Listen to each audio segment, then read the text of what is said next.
Hi, everybody. Chrissy Newton here. First of all, I'd like to start off by saying thank you for joining me today. And also a big thank you to Ryan Sprague for asking me to be part of this digital conference. Today, I'm going to be speaking about what is fake news versus what is disinformation and misinformation. We live in a time right now where, especially within the UAP topic, it's really, really hard to decipher maybe who's telling the truth or what is fact, especially with the whistleblower David Grush and all the claims that are coming forward. So I thought I would break down what is disinformation and misinformation along with fake news, and have people such as Bryan Bender, former Politico writer, journalist, and also an amazing journalist and co-founder of the Debrief and friend of mine, Tim McMillan, to help me along with this presentation and break down these terms for all of us.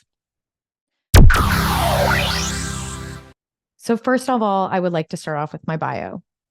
I am a public relations practitioner, producer, and host, and podcaster. I have a Bachelor of Arts degree at York University in Toronto. I also have my postgrad in corporate communications and public relations. I am the founder of Vocab Communications, a PR firm that's operated across North America for over 14 years.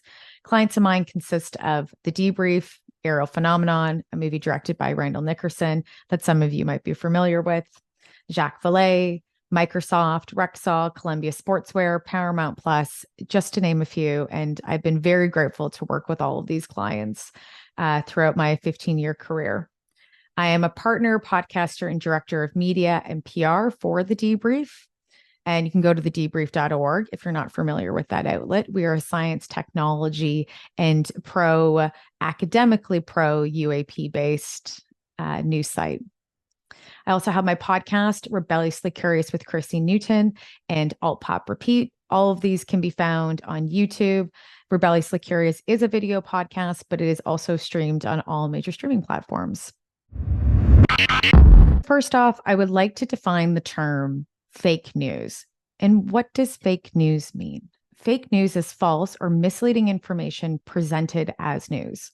Fake news often has the aim of damaging the reputation of a person or entity or making money through advertising revenue.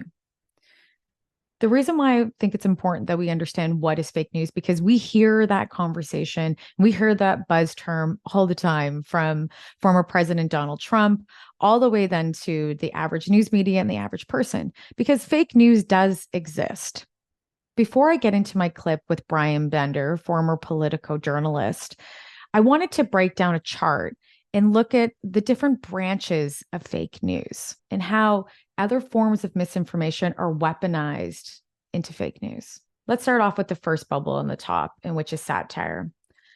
Some fake news sites may claim to be satirical or satirist, but do not openly advertise themselves as satire, therefore suggesting an intent to deceive. An example of one of these outlets would be The Onion. The Onion is a satirical outlet. It's not a news outlet. It's not there to deceive, but it also is there to make light and shed light in a humorous way about social, political, or just other political or other things that are happening around the world by using humor to do so. Thankfully, though, we know The Onion is not one of those types of outlets that are looking to deceive us, but they are using satire. And sometimes those satirical jokes can be shared as actual news when they're not. They're just jokes. Now let's look at propaganda. Propaganda can be packaged as fake news with the results in both A, untrue, and B, designed to appear real. We see lots of different propaganda from all different countries, not just North America. We see this within World War II. We know that there is a drastic amount of propaganda that would happen within many political parties. So we do know that propaganda is still very prevalent today and does feed into the fake news system. So now we get into misleading information or out of context information. Misleading information or out of context information does not on its own constitute fake news. This kind of information is not entirely fabricated, but it can exist within a news report that is based on actual events that occurred. Sometimes we see misleading information on tons of news reports. Sometimes things are not fact checked appropriately.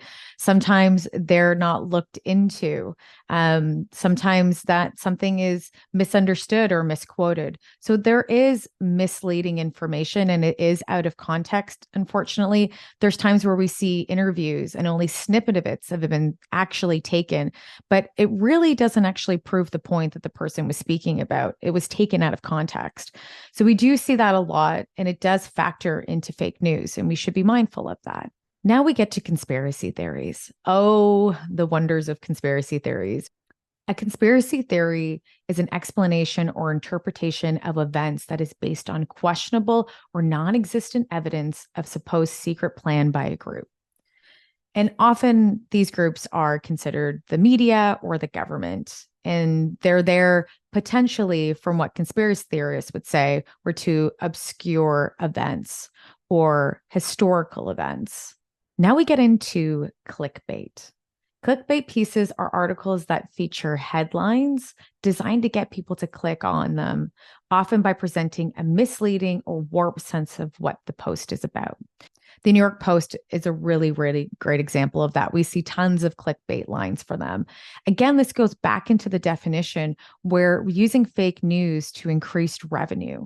So this is the idea that when clicking a post, when the headline doesn't actually maybe match what the article is about, but it's getting you interested and it's using a clickbait line. I think a lot of us have fallen for it, and media outlets use it from small media outlets. We call those tier ones, some of the best media outlets, all the way down to tabloids that end up using clickbait lines to make more money. Now let's get into the clip with Bryan Bender, former Politico writer. You mentioned fake news, and obviously for any of us who've spent our professional lives in this business, that's very much a loaded word. And sure. I think it's totally misunderstood. I mean, to me, fake news is someone, for propaganda purposes, who sets out from go to publish misinformation, to publish things that are not true, or maybe are half true, but are presented in a way, put out there in a way that is, like I said, from the get-go, pushing a particular point of view or agenda. It is factually bankrupt. That to me is fake news.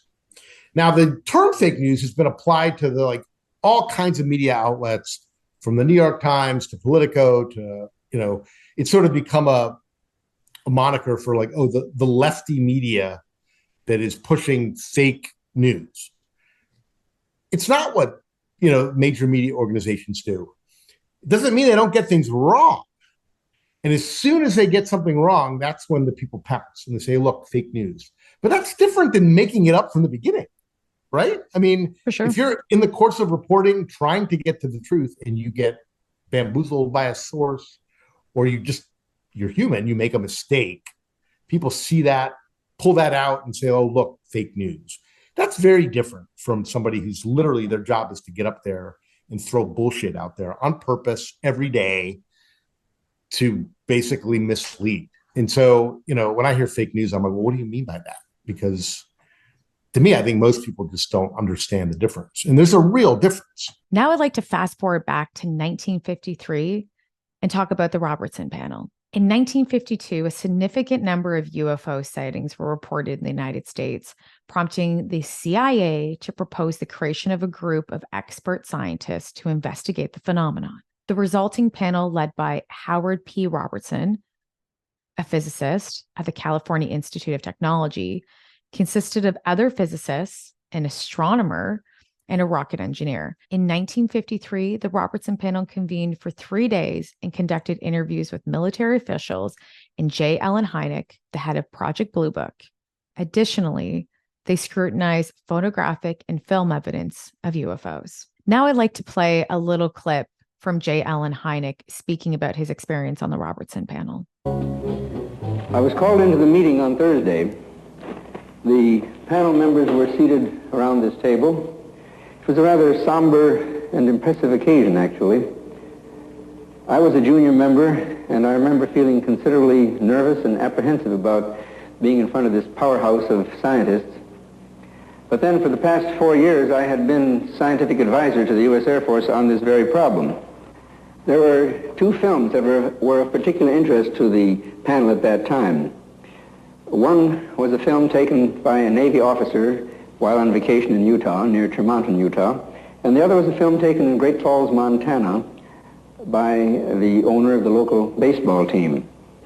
The Utah film had already been subjected to some 1,000 or so man-hours of analysis by the Navy's Photographic Interpretation Laboratory.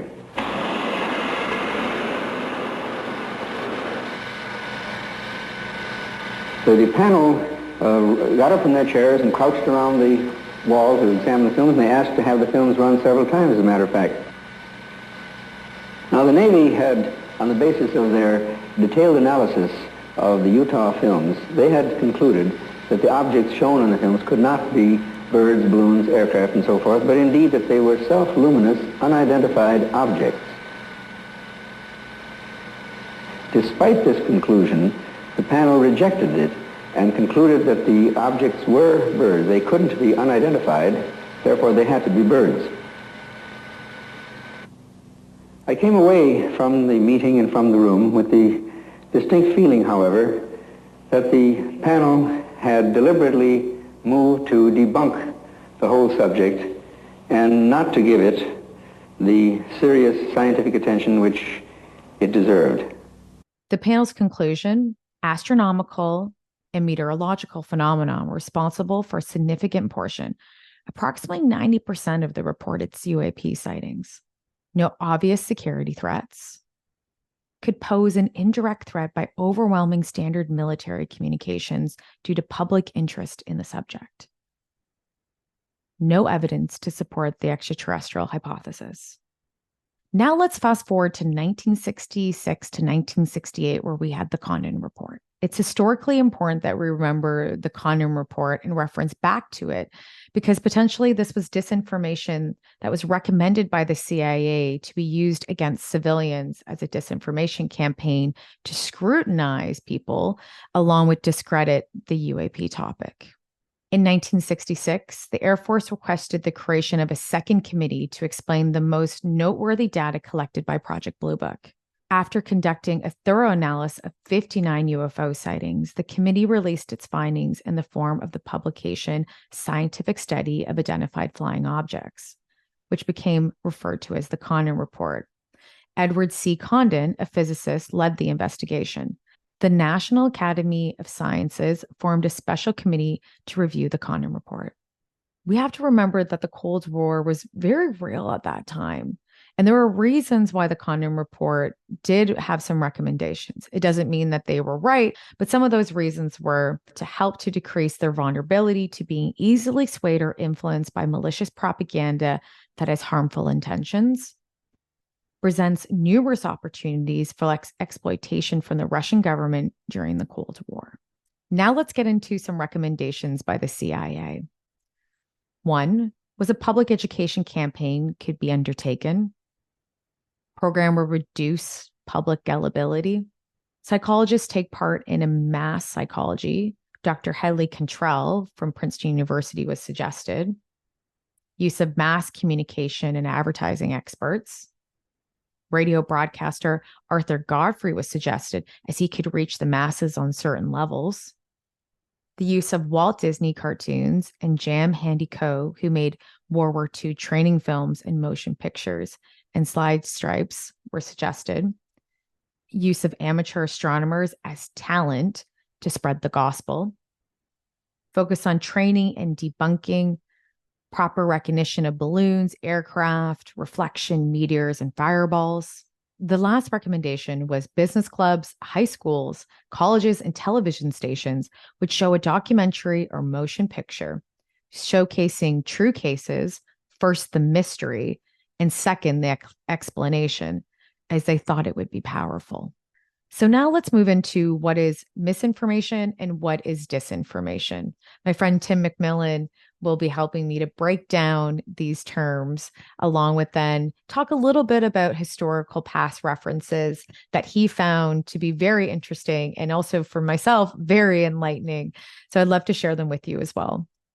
Disinformation is false information deliberately spread to deceive people. Misinformation is false or inaccurate information, and it's getting the facts wrong. Now let's move into my clip with Tim McMillan, the Debrief co-founder and also an amazing defense writer. The terms misinformation and disinformation, they're kind of used interchangeably a lot of times, but they are two totally separate things, at least in the context of how they apply, in info operations, that type of stuff. Yep. So misinformation is actually a lot more prevalent. That's a lot more what you see out there.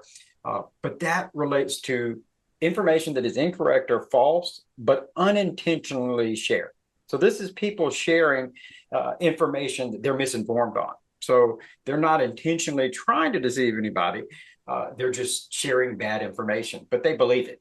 And so misinformation is kind of the benign of the two siblings here, whereas disinformation is something that someone is telling to intentionally deceive someone else, or kind of in the context of how it applies today. Really, you're trying to deceive a larger mass, a populace society. You're trying to deceive somebody. And so disinformation is very much an intentional thing. In short, it's a lie. And you're telling a lie, but you have an intended purpose behind it. Now, the goal behind disinformation, though, is to initiate the spread of misinformation. So they're very closely related, but that's where, all disinformation campaigns, let's say. So if you're organizing something, your goal is ultimately to put bad info, intentionally deceive people by putting bad info, and then get them to share that organically on their own. They're misinformed because that's kind of how it spreads, and that makes it more authentic. Because when somebody's telling you something that's false, but they believe to be true, it comes across very true. So you're more likely to accept it. So the concepts of disinformation and misinformation are two different things.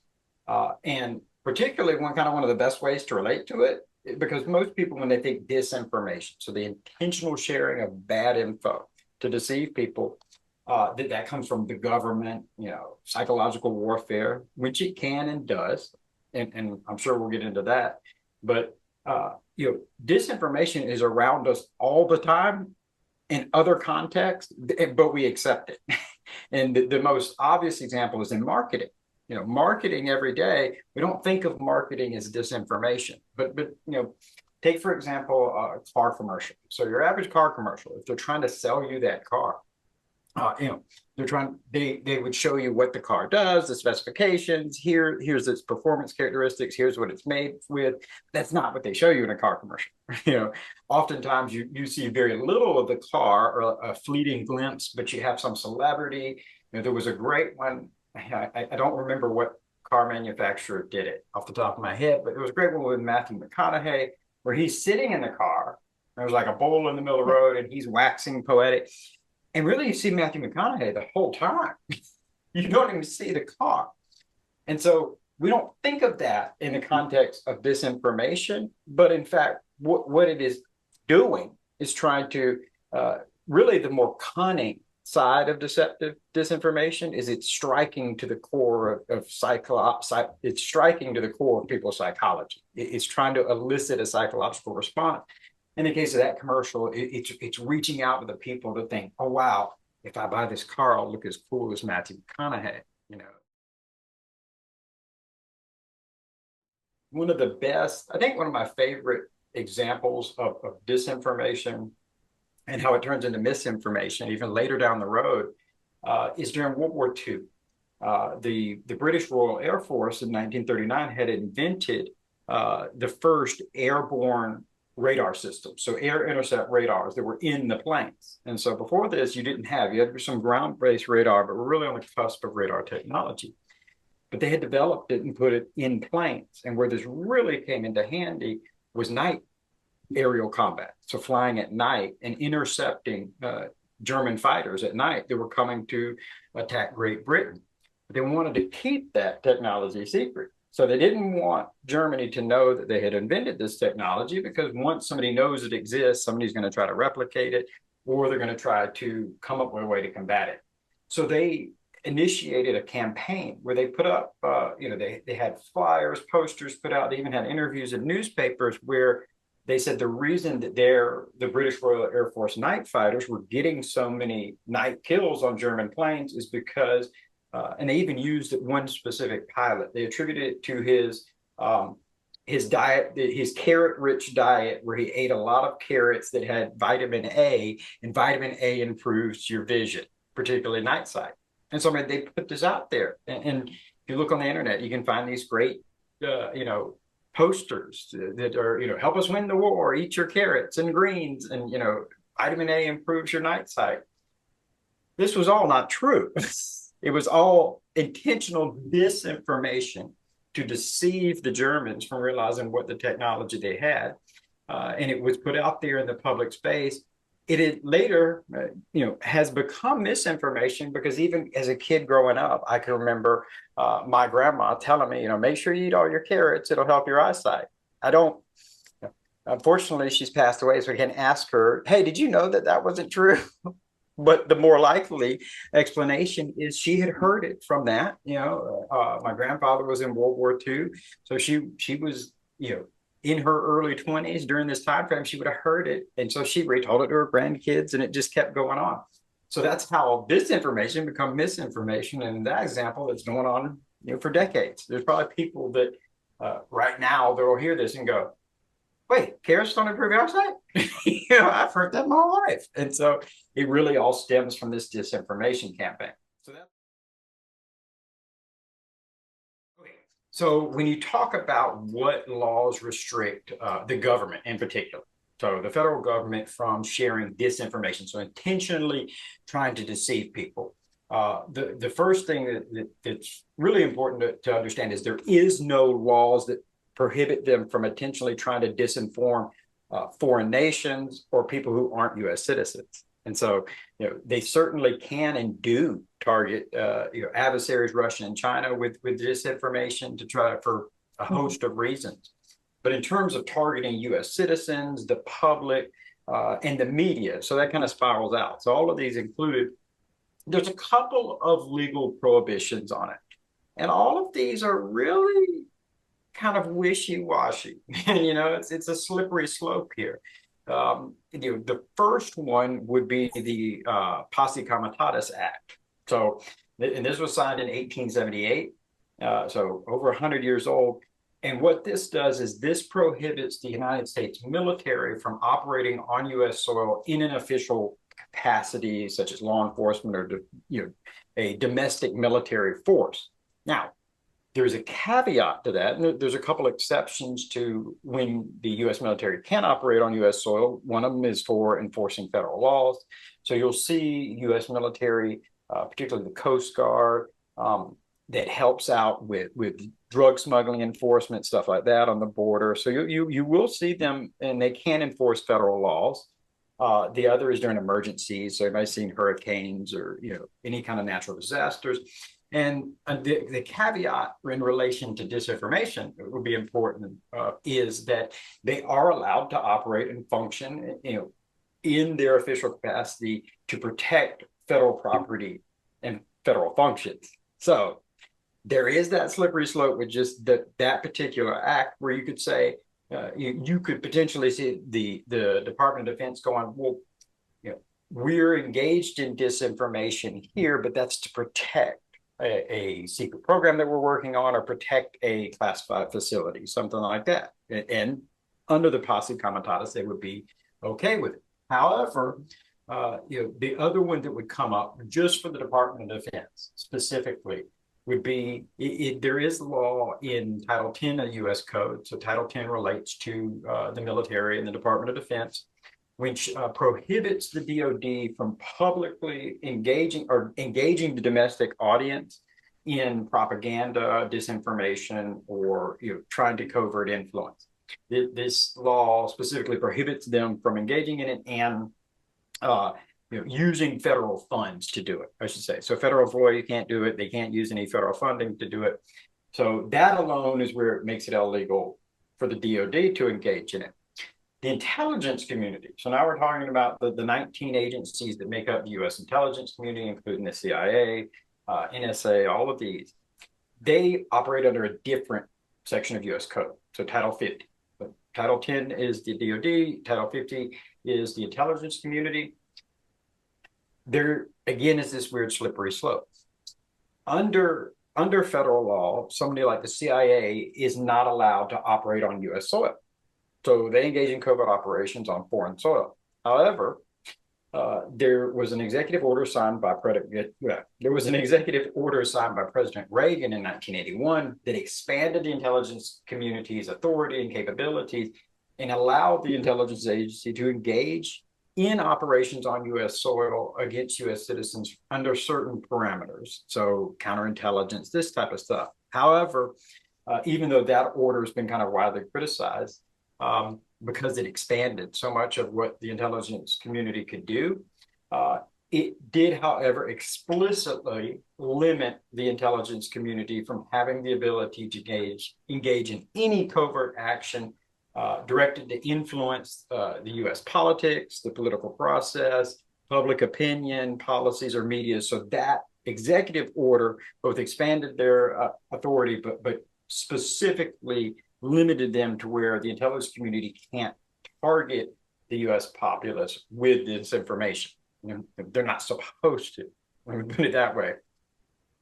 I'd like to say thank you for joining me today. And you can follow me on all social media platforms, on Instagram at being Chrissy Newton, on Twitter and Facebook, Chrissy Newton. And you can also go to chrissynewton.com to learn a little more about me. And also don't forget to follow us at the Debrief at thedebrief.org. Bye.